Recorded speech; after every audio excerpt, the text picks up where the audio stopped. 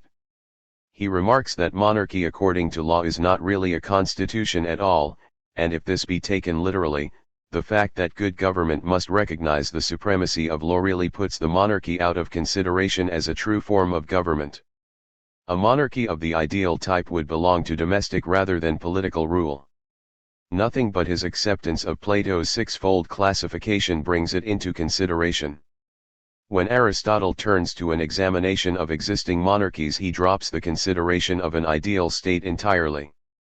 Two legal forms of monarchy he knows, the Spartan kingship and the dictatorship, but neither of these is a constitution, and two kinds of monarchical constitution, the Oriental monarchy and the monarchy of the heroic age.